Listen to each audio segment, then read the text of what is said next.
Vale a pena.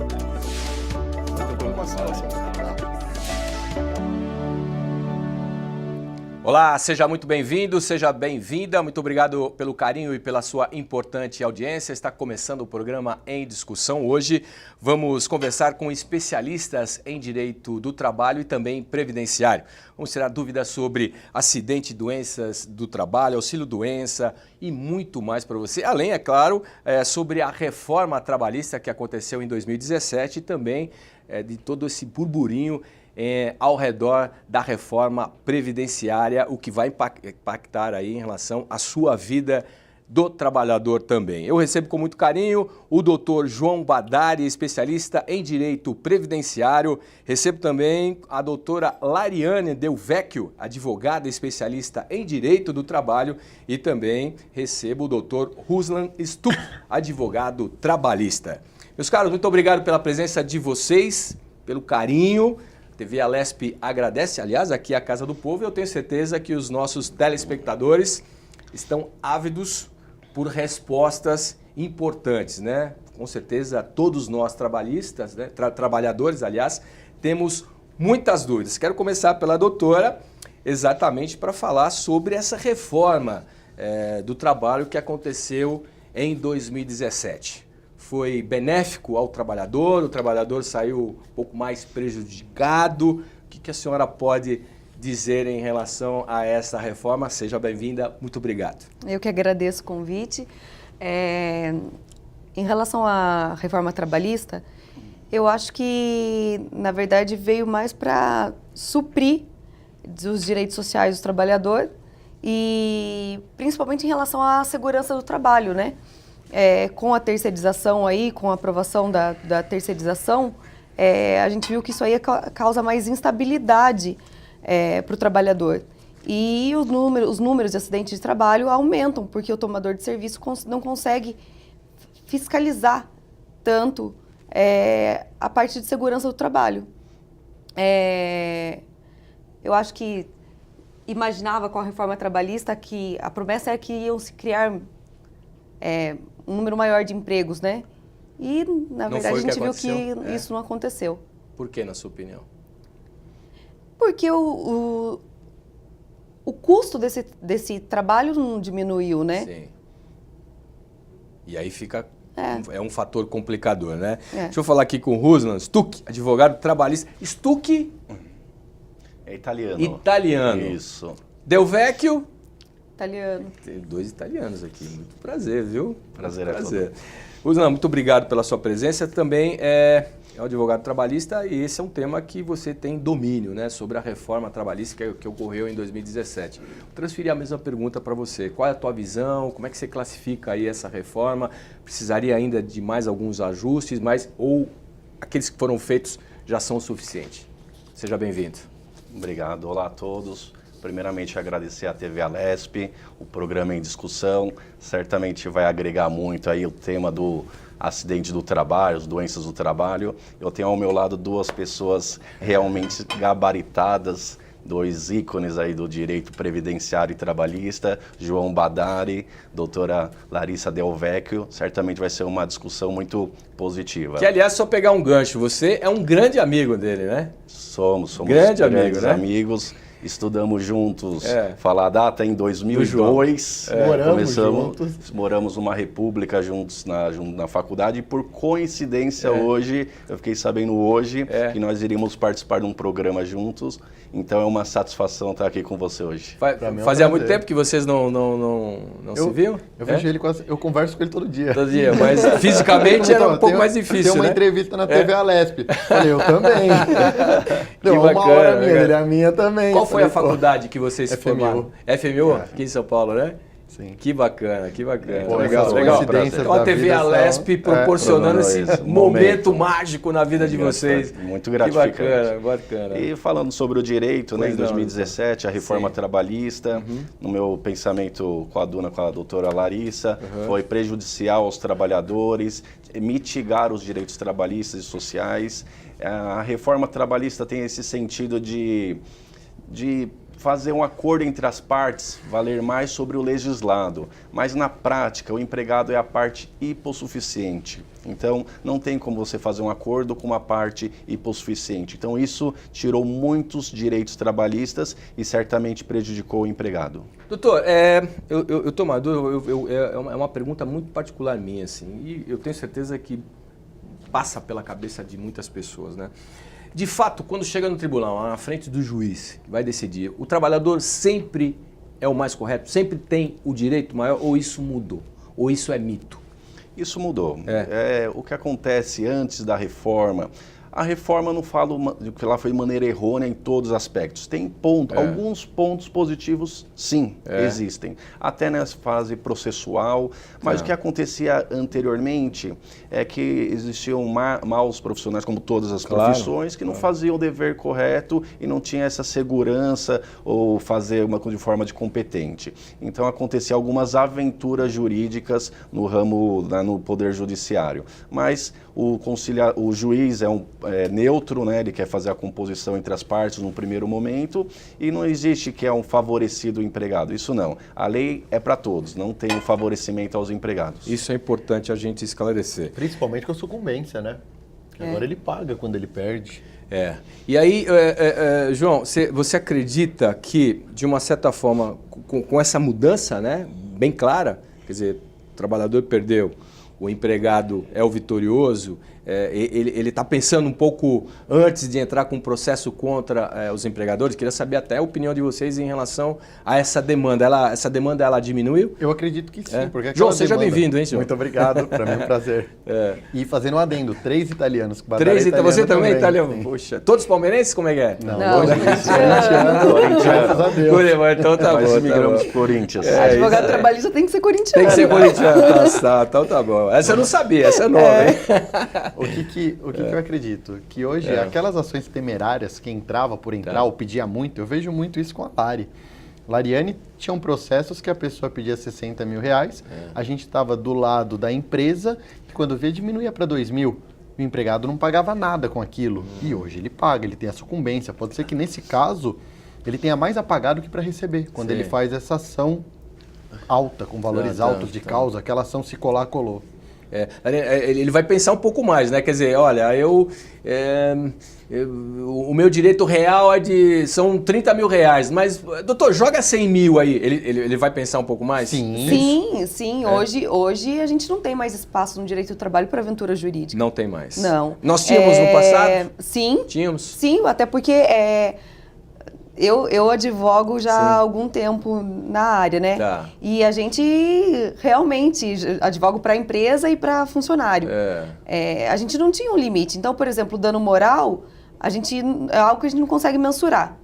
Então, a gente tinha valores de ação aí de 100 e poucos mil, 200 mil, e que na hora de fazer um acordo, a gente chegava em 20 mil, 10 mil reais. Hoje em dia, não. Hoje em dia, eu tenho que pensar qual é o valor do dano moral que eu vou pedir. Porque se eu peço um valor maior do que eu ganho, eu tenho que pagar para outra parte. Sim. Se eu peço uma hora extra e eu não ganho, eu tenho que pagar para outra parte. Tá. O meu cliente tem que pagar para outra parte, Sim. se eu tiver pelo funcionário.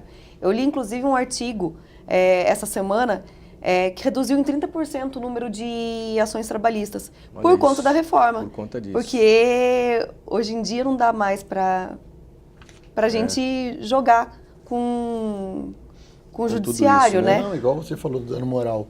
Pediu 100, recebeu 10, você vai ter uma sucumbência de 90. Se o juiz der 10%, são 9 mil. Sim. Você vai ter que pagar para outra parte. Então, aqueles 100 mil que você pediu, você vai levar 1.000 para casa. Sim, mas e o que ele ganhou, ele vai pagar, então. Praticamente, ele vai ficar com R$1.000. Então, de repente, ele tem que pensar, né? Doutor Russo, em relação a vocês, tem que exatamente, porque eu acho que deve chegar muito trabalhador também totalmente despreocupado. Doutor, tá aqui, foi mandado embora, sei lá, aconteceu alguma ocorrência, tá aqui, se vira nos 30, né? Eu quero 100 mil quer dizer, é de uma obrigação também de vocês de orientar esse trabalhador que muitas vezes não está sabendo do que aconteceu, né? Sobre essa reforma, né? Nós, operadores do direito, a gente tem que fazer agora uma triagem mais minuciosa. Tá. A doutora Lariane falou da queda em torno de 30% aí de número de reclamações trabalhistas após a reforma. Tá. pode pensar positivo, pode pensar negativo. Pensando no ponto negativo, hoje o empregado ele fica receoso ao ingressar com uma ação trabalhista de perder e tem que, além de não ganhar, ter que gastar. Sim. Mas ele pode ter o direito. Sim. O que acontece na prática? Hoje o operador, o advogado, quando vai fazer uma entrevista, vai ver se aquele empregado tem os direitos, ele também já vê as provas, para ver se vai conseguir convencer o magistrado sobre aquela situação. Para não ser culpado, né? Mas o que acontece? Esses 30% é ponto negativo, porque muitos trabalhadores que têm o direito não entram na justiça com medo de perder dinheiro. Além de não ganhar, ter direitos tolhidos, ele não ganha, não entra com ação com medo de ter que pagar custas e despesas e honorários advocatícios. Então isso, pensando do lado do trabalhador, muito negativo, porque ele tem que analisar, ainda mais existem jurisprudências divididas em relação ao assunto, o que o trabalhador tem com isso. Existe jurisprudências divididas em relação a horas extras, intervalos, alguma coisa nesse sentido. Então, jogou todo o ônus ao trabalhador, deixando ele mais fragilizado no Poder Judiciário. Na opinião de vocês, o que ficou mais difícil de se provar perante o juiz agora, diante dessa reforma toda? Tem algo específico? Assédio moral, horas trabalhadas, enfim, o que vocês podem clarear sobre isso? A parte trabalhista eu vou deixar para a dupla exatamente sobre vocês. Eu não sei o que o doutor pensa, mas eu vejo que assim, não é nem o que ficou mais difícil de provar. Não é isso, o problema não é isso. Porque se a gente consegue provar, se a gente tem as provas, a gente entra e pede. O problema é o que se não consegue provar. Esse é o problema. Não dá pra entrar pedindo... Não, o dano moral o dano moral eu acho que é o mais difícil. Esse é o mais difícil, É o mais difícil, né? Você pega um dano moral no acidente de trabalho, até um pouco mais fácil. Por quê? Vou dar um exemplo. Aquele cara que perde o dedo, uma serraria, a prova pode ser um pouco mais fácil. Mas se o fato que a gente estava conversando, uma depressão por causa de... Assédio moral. Do assédio moral. É um pouco mais difícil de você ter uma comprovação documental, ou talvez até mesmo uma perícia que comprove aquilo. Eu acho que o que mais ficou difícil na reforma hoje é que, assim, todos os pedidos a gente tem que liquidar. Né? Ficou então, mais rápido o processo? Não, todos os pedidos a gente tem que, quando a gente fala em liquidar na Justiça do Trabalho, a gente tem que dar valor. Tudo que eu peço eu tenho que dar valor. E se eu dou um valor e o juiz considera aquele valor um valor menor, eu tenho que pagar a diferença. Claro, meu cliente tem que pagar sucumbência sobre isso, né? Então eu acho que é o que mais dificultou.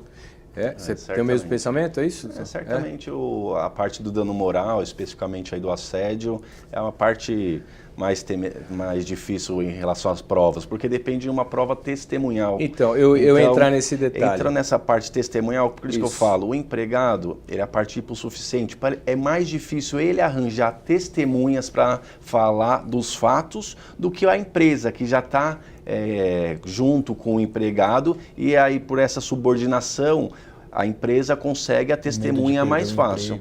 Então, assim, o empregado tem um direito em relação a uma prova testemunhal, ele vai lá, conta esse direito para o advogado pede, e no dia da audiência, se a testemunha não aparece, não foi intimada, ela não aparece, o que acontece? Ela vai perder esse direito e vai perder... Ela, consequentemente, vai levar a sucumbência dessa parte. Ainda em relação ao assédio moral, vou fazer uma pergunta. Se eu chegar lá, Marcos, no seu escritório, doutor, tive um assédio moral, seja ele qual for. Só que é o seguinte, eu não tenho testemunha, ninguém quis me testemunhar. O que eu faço? Na parte do direito, o convencimento ao magistrado, ao juiz, é feito de várias formas. Existe a testemunhal, documental, pericial. Se nenhuma dessas formas for possível, não estamos entrando com ação. Não adianta que não vai ganhar nada. Eu sempre falo um ditado, você sabe a verdade. A parte contrária também sabe a verdade, mas nós temos que convencer o Poder Judiciário, a figura do juiz, para implantar, para dar na sentença. Essa é a parte mais difícil, né? Nós estamos mexendo com pensamentos, né? Pensamentos e interpretações, né? Né? Doutor, deixa eu falar, a gente está falando sobre reforma trabalhista, mas o senhor domina a reforma previdenciária, né? O que você está achando de todo esse burburinho aí no Congresso, reforma previdenciária, teremos... Que vamos ter, eu acredito que realmente vamos. Agora, de que maneira a gente não sabe. O que isso influencia na vida do trabalhador? Marcos, a gente precisa da reforma previdenciária. Para mim, é muito cômodo eu falar que não deve ter reforma, porque eu ganho com isso. É muito mais fácil para eu ter cliente com as leis hoje do que com uma mudança previdenciária. Mas tem que ter. O Brasil tem que passar por uma transformação previdenciária, como aconteceu em 99, porém não da forma que foi colocada pelo presidente, não esse projeto atual. E é até interessante que o próprio Paulo Guedes, ele se mostrou favorável às modificações. Por quê? A reforma que foi colocada, ela entende aos interesses do mercado financeiro. É algo mais atuarial, mais econômico, não reflete a realidade social brasileira. Tá. Eu vou te dar um exemplo. Você me falou agora quem afeta. Tá. Afeta todo mundo. Todo mundo. Afeta uma criança que nasceu hoje como aquela pessoa que está aposentada. Claro. O aposentado, ele não vai ter um prejuízo, mas ele pode ter, o que consta na reforma, uma decadência de um direito de revisão. Hoje a gente tem MP do pente fino que está cortando o benefício de quem já está aposentado. Então, o pior ponto da reforma é a desconstitucionalização. O que o governo quer fazer? Tirar todos os pontos da reforma, jogar para a lei comum, que pode ser mudada por lei complementar, e com isso é muito mais fácil de no futuro ele modificar. E daí a gente não saberia quais seriam os novos termos. Então a reforma ela vai impactar todas as gerações, as atuais, as futuras, mas a gente espera que sejam refeitos para a realidade social brasileira alguns pontos ali. Vou dar um exemplo. Trabalhador de roça, trabalhador rural, eu não posso tratar ele igual a nós que trabalhamos no ambiente com ar-condicionado. Ele trabalha na poeira, no sol, é um trabalho braçal. Isso daí não é privilégio. Quando o governo fala em cortar privilégios, o trabalhador da roça não está recebendo privilégio. Se você pega o miserável, que é aquela pessoa que recebe o BPC, Benefício de Prestação Continuada, com 65 anos, em critério de miserabilidade, ou seja, está passando fome, essa pessoa, você estender para 70, você não está cortando um prejuízo, você está sendo desumano. Tem que adequar a realidade social brasileira. Tem que ter reforma? Tem, mas que seja adequado ao nosso Brasil. Qual que seria o modelo ideal? Você tem um modelo ideal, doutor? Não, para tudo não. Eu tenho os pontos que eu gostaria que não fossem modificados. O que, por exemplo? Trabalhador rural. Tá. O próprio Congresso já falou que vai tirar. Professor, a atividade é extremamente penosa. Bacana. Eu tenho esposa professora. Bacana, eu sei o quão penoso é aquilo. Então, não dá para eu tratar ela para ela aposentar com 35 anos de contribuição. Porque ela não aguenta, ela não tem mais saúde psicológica para aguentar uma sala de aula. Sim. É tratar o trabalhador especial com as suas, aquele que exerce uma atividade nociva à saúde, com as suas especificidades. Tá. Isso não é privilégio. Um dos cortes que vão ser feitos é o fim da aposentadoria por tempo de contribuição. Hoje o homem com 35 anos de trabalho ou a mulher com 30 conseguem se aposentar independente da idade. Tá. Eu acho isso correto. Tá. Por que eu acho isso correto? Porque algumas pessoas aposentam muito cedo, sem estarem expostas a um agente agressivo à saúde. Então essas pessoas tinham condições de ficar mais tempo no mercado de trabalho. Agora, as pessoas que trabalham com especificidades, eu não mexeria. Ficaria como está, Manteria né? como está. Vocês querem entrar nesse bate-papo sobre a reforma previdenciária? Eu Alguma acho que sugestão? Pegando o gancho do acidente de trabalho, Claro. Tinha um ponto da reforma que falava que o caso de auxílio-doença seria calculado de uma maneira diferente, porque hoje o valor do pagamento é o valor do Ótimo. último salário. Isso. E com a reforma seria feito o cálculo pela média, não é? Na verdade, a reforma ela mexe com todos os cálculos de benefícios. Tá. Os benefícios mudam. Hoje, quando você pega um cálculo de benefício, você pega todo o valor pago ao INSS a partir de julho de 94, que é quando começa o plano real, tira as 20% menores. A reforma ela muda. Ela o quê? Com 40 anos de contribuição, que você conseguiria uma aposentadoria integral, ela modifica o cálculo. Ela modifica como você vai receber. Mas o valor do auxílio-doença, se a reforma passa no modelo que está, ele não vai ganhar mais valor do último salário. Hoje o auxílio-doença, ele é 91% de qual seria o valor da aposentadoria dessa pessoa. Com a reforma, é aquilo de 1%, 60% mais 1% ao ano. Então, se essa pessoa só trabalhou 3 anos, ela vai ter um benefício de 63%. Tá. Aí a gente tem o trabalhador inválido Sim. e recebendo um salário menor do que ele recebia quando estava trabalhando. Ou seja, eu adquiri uma depressão, Certo. que é uma doença ocupacional, estava trabalhando e adquiri uma depressão. E aí eu me vejo com um salário menor do que de quando eu estava trabalhando, com gastos maiores, porque eu vou ter gasto com remédio, com tratamento, e ganhando menos. Sua renda é menor. Você vai ter um retrocesso social. O que acontece? Eu vou pegar São Paulo, a cidade de São Paulo, nem estou comparando norte ao sul. Você pega a cidade de Tiradentes, que é uma região de periferia. Pelo IBGE, a expectativa de vida não chega aos 60 anos. Você pega Alto de Pinheiros, que é um local nobre, supera os 80. O pobre vai entrar antes no mercado de trabalho, vai contribuir por um maior tempo e pela expectativa de vida do IBGE, ele não vai atingir a idade para se aposentar, que seriam 65 anos. Ele nem vai sonhar em se aposentar, né? Não. Nem ele não vai conseguir se aposentar. Não vai conseguir. Por quê? Isso é um dado estatístico. Pela estatística daquele local que ele vive, ele não vai chegar na idade da aposentadoria. Enquanto a pessoa com um pouco melhor, um privilégio social, que pôde estudar, entrar um pouquinho mais tarde no mercado de trabalho, ele vai receber por mais anos a aposentadoria. Então eles têm que fazer, eu não tenho uma fórmula para isso, mas tem que ser feito um estudo social para adequar essas duas realidades. Então, acho que nós temos que ter ainda muitos debates, né? Com certeza, tudo isso, com certeza, muita conversa.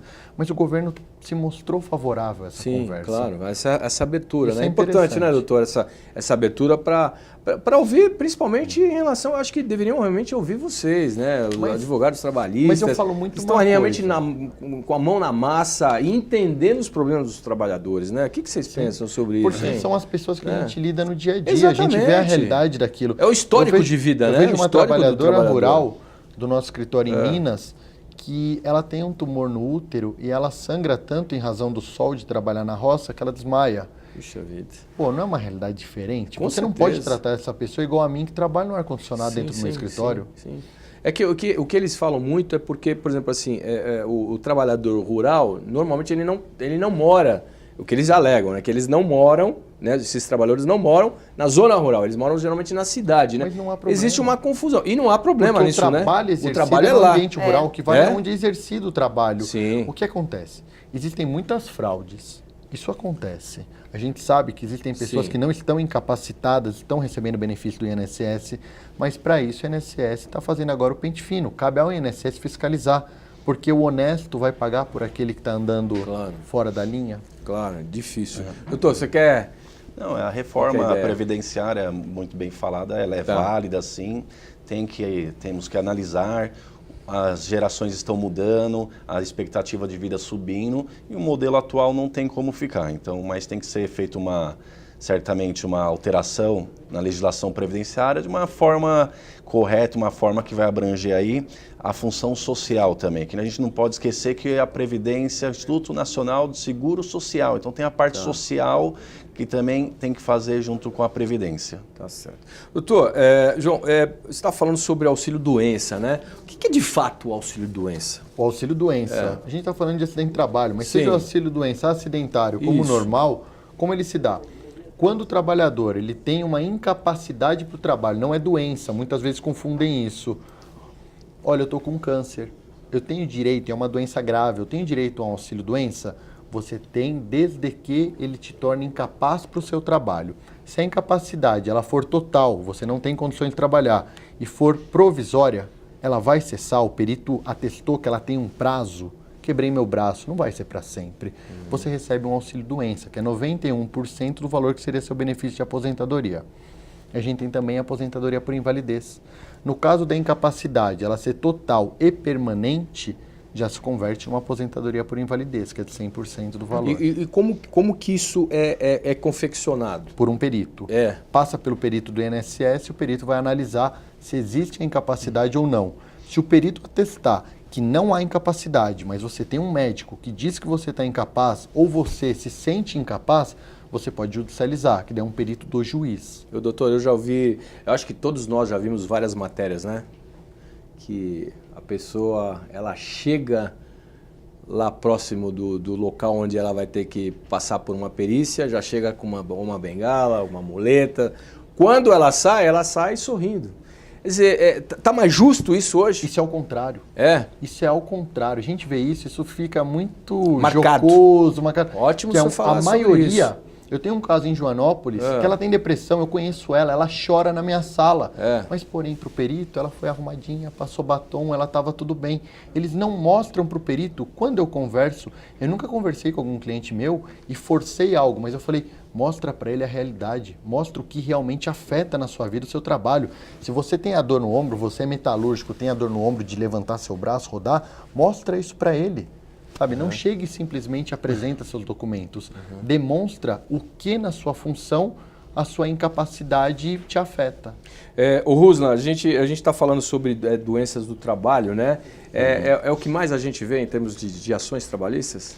As ações trabalhistas são os maiores pedidos, reconhecimento de vínculo e horas extras. Não são esse é o maior? São os maiores Olha, que pedidos, não interessante, está relacionado ao acidente do trabalho. Tá. Mas o acidente do trabalho, muitos pedidos tem na demanda trabalhista, geralmente na responsabilidade civil do empregador. Tá. A responsabilidade que o patrão tem junto a um empregado acidentado. Bacana. A gente vai para um rápido intervalo e a gente vai falar exatamente sobre isso, que a gente estava, antes do início do programa, papeando, né, conversando, ajustando aqui a pauta. Esse é um tema extremamente interessante que eu quero colocar todos vocês na roda. A gente vai para um rápido intervalo, o programa Em Discussão volta já, não sai daí.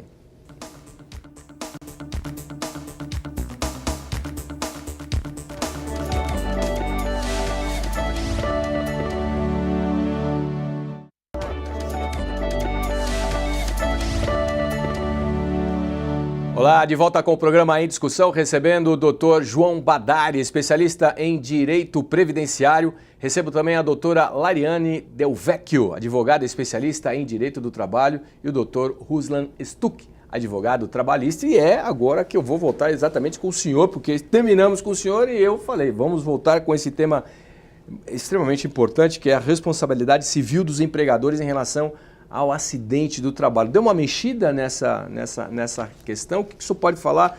Quais são as grandes responsabilidades dos empregadores, doutor? Legal, esse é um tema muito importante, muito discutido na Justiça do Trabalho, a responsabilidade civil do empregador diante de um acidente.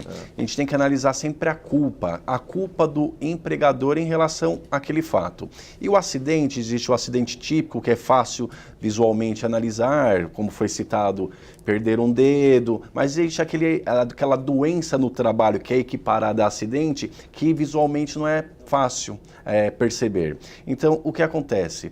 Existem algumas doenças, perda auditiva. A gente tem que saber que se aquela perda auditiva é em relação ao ruído ocupacional ou se é em função genética. Então tem que ter um estudo minucioso para ver a responsabilidade do empregador em decorrência daquilo. O exemplo do ruído, temos que ver se o empregador fornece o EPI, que é o equipamento de proteção individual, se for fornecido no modelo adequado, se gerou aquela sequela e qual é a culpa do empregador. Constatando essa culpa, o patrão tem a responsabilidade civil de indenizar o empregado em relação àquela sequela. E essa indenização muito importante, porque como calculamos essa indenização? Ótimo. Isso varia com a expectativa do IBGE também, como foi falado. Porque vamos pensar hoje num patamar de 75 anos de expectativa de vida, todo ano cresce essa expectativa, é feito um cálculo da idade do trabalhador, quando ele sofreu um acidente, o tempo de expectativa de vida dele até atingir esses 75 anos, esses anos mudam com o tempo, e também o grau da sua redução laborativa. Então, o grau que ele perdeu em relação a esse acidente do trabalho, essa doença profissional. Então, na Justiça do Trabalho, como isso raramente é feito de maneira entre as partes, de maneira em acordo, o empregado tem que buscar a Justiça do Trabalho e na Justiça, através da avaliação de um perito judicial que vai diagnosticar a sequela no trabalhador e determinar o percentual que ele tem de incapacidade e a justiça determina a empresa pagar essa indenização que pode ser paga em uma vez só. Doutor, existe algum ranking aí para vocês de qual é a profissão que tem mais risco? Saiu em dados, né? Brasil, 700 mil acidentes por ano. Então, o fato é o quarto país que tem mais acidentes, então, muitos acidentes. E o ranking, a categoria que tem mais acidentes é do agronegócio, da agropecuária. Eles estão em torno de 10%. E, em segundo lugar, motoristas de caminhão. Esses que sofrem mais acidentes e doenças do trabalho. Olha só, que dados, hein? E ainda mais com essa liberação dos agrotóxicos. Você imagina o que vocês vão ter de Uma forma... difícil de comprovar, né? O câncer, por exemplo, Pois dessa é, pessoa. pois é. E é pessoa de baixa instrução, difícil dela conseguir comprovar o nexo entre o trabalho dela e a doença que ocorreu. Um assunto muito interessante com a reforma da trabalhista, deixar a doutora Lariane também discorrer um pouco, Claro. é que o governo nacional falou agora, ainda não foi determinado, revogar algumas normas regulamentadoras em relação à proteção ao trabalhador. Tá. Então, o Brasil já é um país que já tem muito acidente do trabalho. E ainda o governo federal está querendo tirar essas normas regulamentadoras que vão atrapalhar. E com a reforma trabalhista, surgiu a importância fundamental das tomadoras de serviço, né, nesse papel, que aumentando o número de acidentes. Vou deixar para a doutora Lariane falar um pouquinho. Com a reforma trabalhista, a gente teve a legalidade da terceirização. A terceirização antes só podia nas atividades fim. O que era? A gente só poderia terceirizar o serviço de limpeza, que não era aquela atividade essencial da empresa, a não ser que fosse uma empresa de limpeza. Hoje a gente pode terceirizar tudo. Tudo, né? Com a terceirização, como eu discorri no primeiro bloco, diminuiu a fiscalização. Porque o contratante, a gente tem a terceirização, o contratante e o tomador de serviço. O contratante é a pessoa que contratou aquele funcionário. Sim, sim. O tomador de serviço é quem contratou essa empresa para prestar serviço. E aí? E aí a responsabilidade é de todo mundo. Todo mundo está no bolo Todo aí. mundo está no polo. Ontem mesmo eu tive um caso no nosso escritório em Extrema, que tinham 3 reclamados. Tem o contratante, o tomador de serviço e uma empresa que essa tomadora de serviço administra. Olha isso. Então, o que a gente aconselha aos trabalhadores? Colocar todo mundo no polo, porque todos têm responsabilidade. O tomador de serviço, quando ele escolhe contratar com aquela empresa, ela passa a ter a culpa em elegendo e vigilando, que é o quê? É a responsabilidade, obrigada, doutor João, é a responsabilidade de vigiar esse contrato e a responsabilidade por ter elegido aquela empresa. Então, quem não pode ser prejudicado é o trabalhador. Não, com certeza, mas aí nesse caso, o trabalhador, ele quer mover uma ação, ele vai mover contra quem? Contra todos. Todo mundo? Contra todos. Ele vai colocar no polo a empresa contratante, o tomador de serviço, se ele estiver prestando serviço para uma outra empresa, essa terceira empresa, então, a quarta e assim a gente vai indo. Entre outras palavras, a terceirização não é um bom negócio no país? Ou estou falando besteira? Um Brasil que ocorre um acidente de trabalho a cada 49 segundos, você ainda querer abrandar isso daí, eu acho que se torna um grande problema. Exato. Oi, perdão. Não, desculpa, doutor. Como que a gente diz? A gente é especialista na parte material do direito. Isso daí já seria algo a ser estudado pelo Congresso com segurança de trabalho, com pessoas que exercem, engenheiros de trabalho, porque o Brasil já é um país que tem um alto índice de acidente de trabalho e agora você vai tornar aquilo ainda mais brando, eu acho que é um erro. Você quer complementar, doutor? Então, porque eu tenho uma empresa, eu contrato um funcionário. Aí eu presto serviço para uma outra, essa outra presta serviço para uma outra. E quem vai fiscalizar esse ambiente de trabalho? Pois é. Entendeu? Por isso que a responsabilidade é subsidiária. Faltam os fiscais. Só para acrescentar, doutor João, o senhor falou que o Brasil registra um acidente de trabalho a cada 49 segundos, o que é um absurdo, né? Com certeza. É um absurdo. Sim. Um outro dado aqui, entre 2012 e até agora o início de maio foram registrados mais de 4.700.000 acidentes no ambiente de trabalho no país. Desse total, mais de 17.000 acidentes foram fatais. Quer dizer, são números alarmantes, quer dizer, e a gente não vê uma perspectiva de uma melhora, ou vocês são mais agora seria, entusiastas, Marcos, em relação a isso? Até com o que o Ruslan falou e a Lariane falou agora, aumentaria, porque você está tornando mais brando, não mais austero. Você está fazendo o contrário, você está fazendo o inverso. E, na verdade, assim, o que a gente sabe é que a grande maioria das empresas não emite CAT. Isso aí, esses dados que você passou, são os dados formais, acidentes de trabalho que foram formalizados, que foram emitido CAT. De fato, mas a maioria das empresas não emite. Porque ela faz prova contra ela. Voltando àquela parte de responsabilidade da empresa, justamente isso que a doutora Lariane está falando. Ela emitindo o CAT, vamos falar do CAT, que é o comunicado do acidente do trabalho. Quando a empresa emite esse CAT, ela praticamente assume que aquele acidente ocorreu no ambiente de trabalho. Tá. Então, ela tem algumas responsabilidades decorrentes daquilo. Tá. Primeiro, ela vai querer falar que não é uma doença que a culpa é sua, um acidente que não é culpa sua.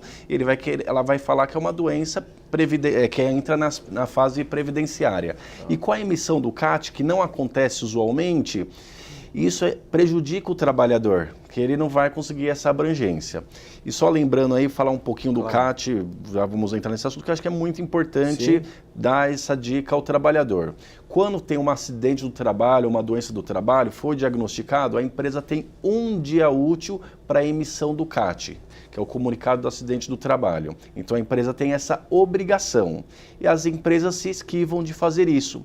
Então o que é importante? A gente vê formas alternativas dessa emissão do CAT. Tá. O próprio empregado ou seus dependentes podem emitir o CAT, os sindicatos, ministérios do trabalho, o médico. Então, se a empresa não emitiu, ele tem que buscar algumas alternativas para conseguir esse CAT para ficar mais forte sua prova em relação ao acidente. Já que nós entramos aí nesse tema, o que é o CAT? Legal. O CAT é o comunicado de acidente do trabalho, onde todo trabalho que teve acidente típico ou alguma doença do trabalho, a empresa tem que emitir esse documento para certificar. E esse documento ele é enviado ao Ministério do Trabalho, ao INSS também, para tomar as providências cabíveis. O que é importante o empregador que sofre acidente saber sobre isso? Isso. O empregador tem que emitir o CAT. Claro. Então é obrigação. É o empregador que tem que emitir. Tem que emitir. Mais alguma outra coisa? E nessas formas alternativas, caso o empregador não faça, eu falei das outras formas que possa emitir junto ao Instituto Nacional de Seguro Social. Então, lembrando, quando tem um acidente, por que a empresa não quer emitir o CAT ou não quer dar essa responsabilidade do acidente?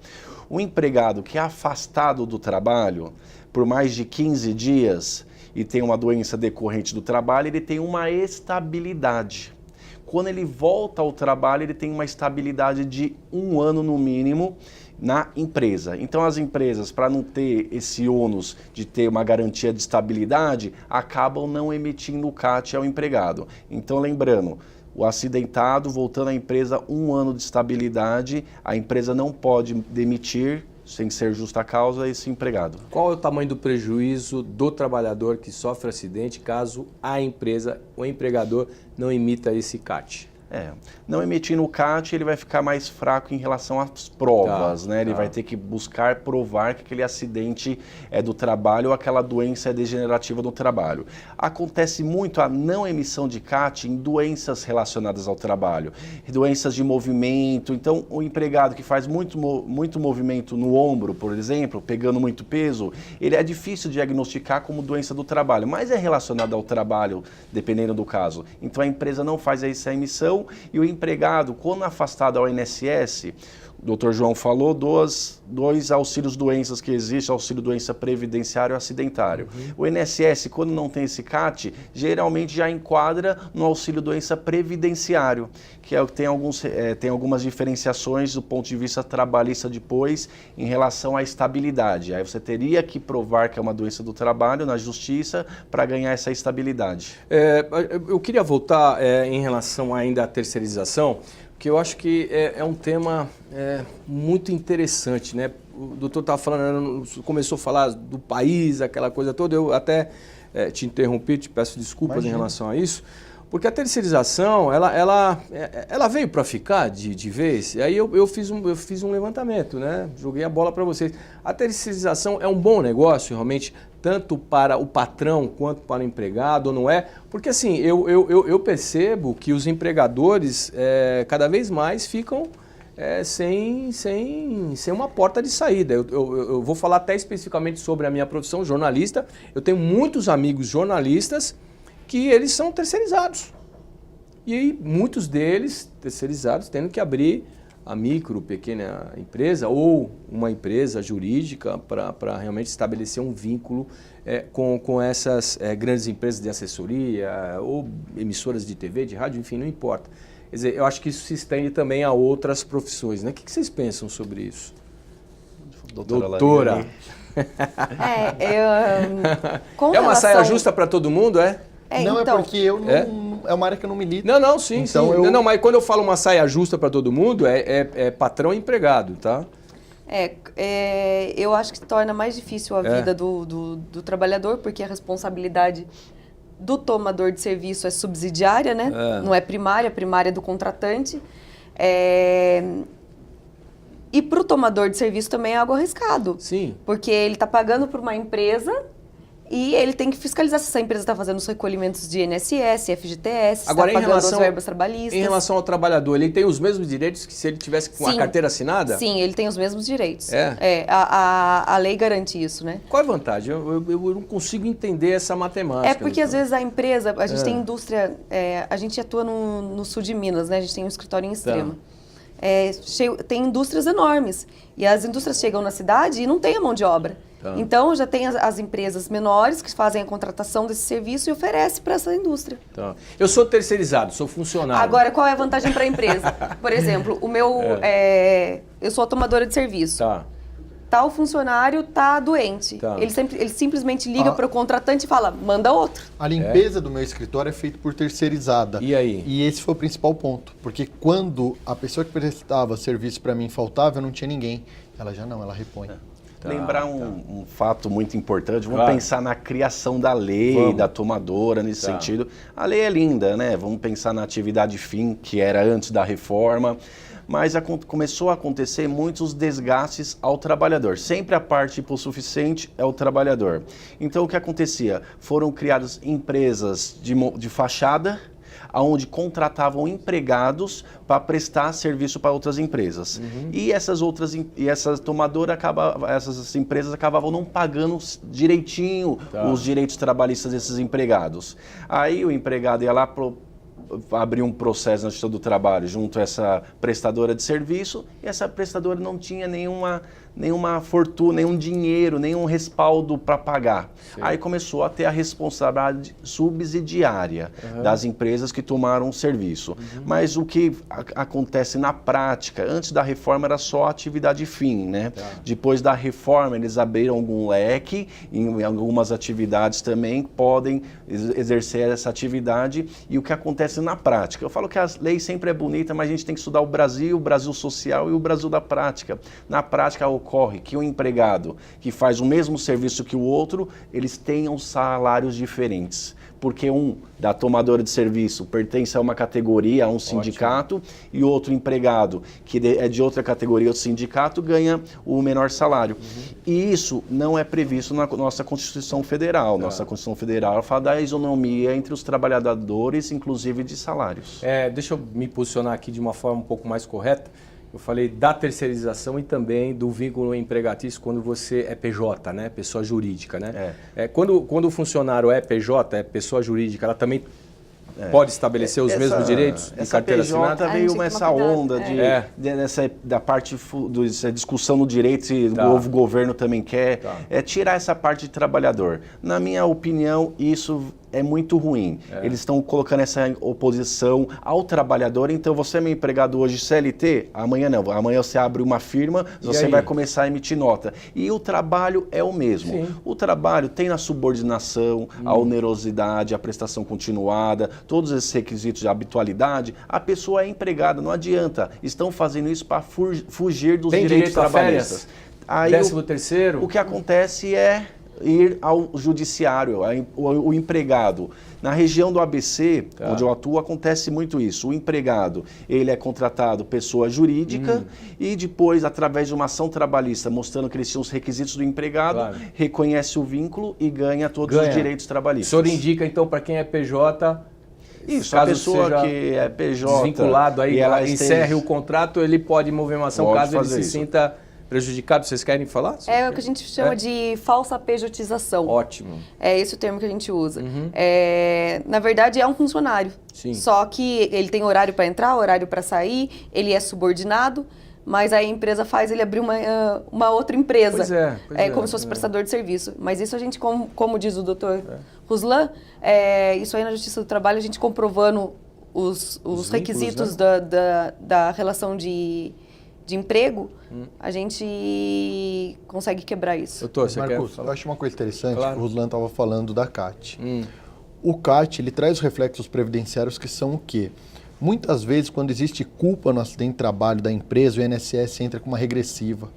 Tudo que ele tiver que pagar para aquele empregador, ele vai cobrar da empresa. Nós falamos do auxílio doença acidentário, da aposentadoria por invalidez acidentária, e também tem mais um ponto de que quando não apresenta a CAT, é muito mais difícil do empregado obter, que é o auxílio acidente. O auxílio acidente é uma indenização de metade do valor dele, ele pode continuar trabalhando e ele vai receber até se aposentar, o auxílio acidente. É um reflexo do quê?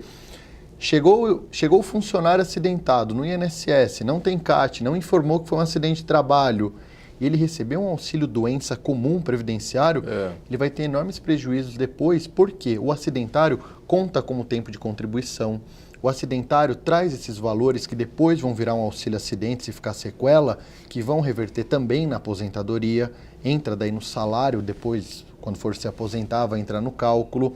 Por isso que é importante a emissão da CAT, tanto no aspecto trabalhista como previdenciário. Em cima disso do acidente, tem a MP 871 que modifica, né, a questão do acidente de trabalho enquanto o trabalhador se desloca da casa ao trabalho. Queria que o senhor explanasse. E do trabalho para casa. Do trabalho para casa. Os dois, né? Acho que acaba valendo para os dois. Voltando, ele estando aquele trajeto dele para a empresa, como voltando da empresa, porém o Congresso sabiamente, certamente modificou isso. Então continua sendo aquele trajeto do trabalho para ir para voltar. Se acontece um acidente nesse trabalho, nesse percurso, é um acidente de trabalho.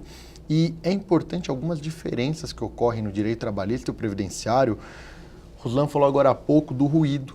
No direito trabalhista, se o empregador, ele consegue comprovar que o empregado usou o EPI, ele agiu de forma correta, não há indenização. Na previdenciária, há o direito ao benefício. Por quê? O ruído na esfera previdenciária, isso já foi julgado pelo STF, mesmo o EPI não é eficaz. Porque o protetor auricular, ele não protege o resto do corpo, o ruído é físico, ele está batendo em você. Então, na esfera previdenciária, o ruído conta, sim, mesmo usando o EPI. Doutora, esses deslocamentos, a gente estava até falando sobre a terceirização, que a senhora domina bem, né? Isso se aplica também, né? Então, na verdade, a gente estava falando em relação a isso, da diferença da norma trabalhista e previdenciária. Com a reforma trabalhista, a Lei 13.467 de 2017, o tempo de trajeto, passou a não ser mais tempo à disposição da empresa. Então, eles consideram que aquilo lá não é mais jornada de trabalho, que antes era. Antes, a partir do momento que a empresa... ou que ela oferecia o serviço de transporte, ou o funcionário ia com o seu carro para a empresa, aquilo lá era tempo à disposição, aquilo lá era tempo de trabalho. Hoje, pela reforma, não é mais. E aí tem uma discussão, se isso já não é mais tempo à disposição, se isso não é mais tempo de trabalho, como que a gente vai considerar isso acidente de trabalho, esse acidente no trajeto? Só que a lei trabalhista não revogou a lei previdenciária. Então a gente tem essa discussão hoje. Não, porque existe o nexo. Eu estava indo trabalhar. Se eu não estivesse indo, eu não sofreria aquele acidente. Eu tenho que estar coberto pelo seguro do INSS em razão disso. Só deixar um ponto bem claro em relação a esse acidente do trajeto. Trajeto casa... Trabalho, casa. Isso é via de regra. Não pode parar, vou parar na academia, vou parar vou ao supermercado, vou à igreja. Já desconfigura o acidente in itinere em relação ao trabalho. Doutor, só pegar um gancho aí, o cara quer bater uma bolinha à noite e tal, como é que faz? Foi jogar à noite, lesionou o joelho, complicou, como é que faz? Aí, entra na caixa? Ele entra na famosa caixa. Então aí não está relacionado ao trabalho, um acidente que ele estava com os amigos do bairro dele, jogando futebol, não tem relação. Doutor, aí ele vai sair se houver uma lesão incapacitante. Eu quero saber sobre outro detalhe, vocês podem responder. O cidadão... Ele acha que ele é o trucador de telhado, ele foi lá, subiu no telhado da casa, caixa d'água, despencou de lá. No outro dia tem que trabalhar. E aí? Se ele despencou do telhado, aí ele ficou com uma incapacidade temporária, ele vai, não é culpa da empresa, a empresa ele vai ao INSS, posteriormente vai requerer o auxílio doença previdenciário, que aí não tem nenhuma relação com o trabalho dele na empresa, isso é tranquilo. E aí em relação, a gente está falando da estabilidade do emprego em relação ao acidente, como é que funciona isso? Você recebe auxílio doença. Se for acidente de trabalho, você tem 12 meses de estabilidade na empresa. Isso na Previdência? Isso é geral. É geral. Geral. Mas Geral. o que acontece, só que eu queria colocar é o seguinte, a gente fala muito de acidente de trabalho, mas acidente de qualquer natureza enseja o benefício previdenciário. Tá jogando bola, se acidentou, caiu da caixa d'água, enseja o benefício previdenciário. Perdão, você ia falar sobre... Não, não ia... Desculpa. Tá. Quer dizer, A gente tava falando da eu estabilidade. dei Quer falar da esses estabilidade? exemplos, são cotidianos, mas tem, de repente, também a mulher trabalhadora, mas que, de uma certa forma, pode se acidentar dentro de Se casa a pessoa também, tem uma né? sequela em razão de acidente de Isso. trabalho, nós pegamos um caso em Joanópolis, que é o que eu citei do dedo, a esposa estava querendo aposentar um senhor, falou há mais de 10 anos ele perdeu o dedo. Eu falei, opa, peraí, ele já deveria estar recebendo auxílio acidente desde a época que cortaram o auxílio doença dele. Tá. Porque aquele suplementar que pode continuar trabalhando, é metade do valor do salário. E muitas pessoas que têm uma sequela mínima, que seja em razão do acidente de trabalho, ela pode pedir o auxílio acidente para o INSS, basta passar por uma perícia. A legislação fala em redução da capacidade, não fala o tamanho da redação. Ótimo. Então eu sempre gosto de falar aos meus clientes um aspecto básico. A pessoa estava mexendo numa máquina, cortou o dedo. No primeiro dia, nos primeiros 2, 3, 4 meses, ele vai receber um auxílio doença acidentário, porque ele está em recuperação. Depois de algum tempo, aí no exemplo 3, 4 meses, ele vai conseguir trabalhar com dedo a menos? Vai conseguir trabalhar, mas ele não vai exercer a sua atividade como exercia antigamente. Então ele teve uma redução. Então ele pode trabalhar e ganhar o benefício de auxílio acidente conjuntamente. E não importa o quanto seja essa redução. Essa redução é importante, a porcentagem dela na área trabalhista, para você pedir indenização. Mas para o INSS não. Basta a mera redução da capacidade de trabalho. Só para entender, por exemplo, se a pessoa sofre um acidente, eu queria saber como é que fica essa relação. E aí ela volta com um problema, talvez mental, de esquecimento. Ela tem o direito ainda de retornar ao trabalho? Durante quanto tempo mais a empresa é obrigada a pagar os honorários? Enfim, como funciona isso? Essa parte de doença do trabalho, acidente do trabalho, quando ela vai ser afastada pelo INSS, vai receber o auxílio doença acidentário, o perito do INSS vai avaliar se ele tem condições ou não de retornar à empresa. Avaliando que tem condições e realmente a pessoa tem condições, ela vai desempenhar a atividade normal. Mas caso haja uma redução que ela não consiga desempenhar mais aquela atividade, a empresa é obrigada a realocar ela em outro ambiente, outra função que ela possa desenvolver a atividade. Por prazo determinado ou indeterminado? Como é que funciona Então, a isso? estabilidade do funcionário em caso de acidente de trabalho é de 12 meses. Em 12 caso de meses. auxílio-doença, não. A gente não tem estabilidade. A não ser que ele seja acidentário. Por isso que é importante a CAT. Por isso é importante. Senão vai ficar um jogo, né? Joga para o INSS, O auxílio-doença não gera, Tá. nem que seja um auxílio-doença previdenciário, que é aquele gerado por um acidente de qualquer outra espécie. Só o acidentário. O que acontece muito na prática, a empresa hoje está muito difícil, fazendo uma crítica à autarquia, INSS, muitas pessoas com redução na sua capacidade laborativa ou até incapacitado ao trabalho, estão passando as perícias no INSS e ganhando apto para voltar ao trabalho. Sim. E essa pessoa não está capacitada. E o que ela tem que fazer diante dessa situação? Ela tem que procurar um especialista da área, um advogado, para ingressar com uma ação junto ao Instituto Nacional de Seguro Social, INSS, para voltar a receber o auxílio-doença que o perito na esfera administrativa não concedeu. Então ele vai ter que buscar a justiça para conseguir novamente um benefício adequado. Doutor, nós estamos passando um momento econômico difícil, né? Bastante difícil, enxuto. E a gente percebe que muitas empresas têm enxugado tanto seus quadros de funcionários, redução de horas, redução de salários. Qual que é a sua visão em relação a tudo isso? Você acha que a Justiça do Trabalho está um pouco mais flexível em relação a esses ajustes pontuais? Por exemplo, redução de salário. Outro ponto importante, com a redução do salário vem a redução da jornada de trabalho. Tudo isso realmente é permitido? Como que vocês juristas acabam visualizando? Qual é o sentimento de vocês em relação a isso? Passar um pouquinho para a doutora Lariane falar, fica à vontade. Então, qualquer alteração no contrato de trabalho só é permitido com mútuo consentimento. Então, eu não posso alterar a jornada de trabalho de um funcionário sem ele autorizar. Assim como a redução de salário também não é permitida. por lei.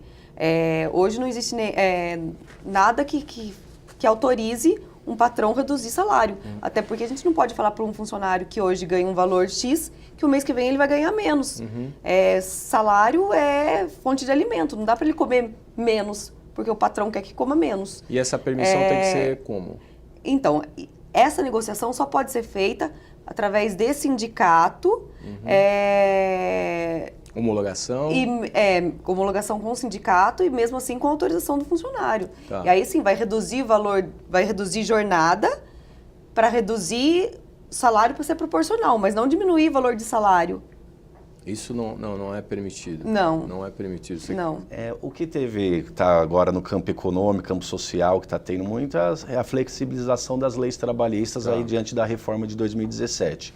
O que pode estar tendo assim, a convergência entre as partes é em relação às horas extras, né? Então, o famoso banco de horas, que agora foi criado de uma forma legal. Mas, como a doutora Lariane falou, a irredutibilidade de salário está previsto, que é proibido pela nossa Constituição Federal. Caso isso aconteça, como que é o processo futuro? Se acontecer o empregado se acontecer essa irredutibilidade de salário, ele tem que procurar a empresa ou o Poder Judiciário para ressarcir esses valores pagos a menor. Legal. Ruslan, muito obrigado pelo carinho, por estar aqui. Doutora, Obrigada. obrigado por compartilhar tanta sabedoria. Valeu, Marcos. Muito obrigado pela presença e a agradeço. TV Alesp conseguiu unir os dois amigos aí. Espero que na saída, quem vai pagar o café? Sempre é ele. Muito grato mesmo Obrigado. pelos esclarecimentos, tá bom? Muito obrigado Nossa, mesmo. Espero Obrigada. revê-los em breve aqui, porque realmente a gente tem temas muito relevantes, a gente vai precisar de toda a sabedoria de vocês. Muito obrigado. conosco. Muito obrigado a você também que nos acompanhou até esse exato momento. Muito obrigado pelo seu carinho e sua importante audiência. Se você quiser rever esse programa, é só acessar o nosso canal no YouTube. Muito obrigado mais uma vez. Fiquem todos com Deus e até o próximo programa.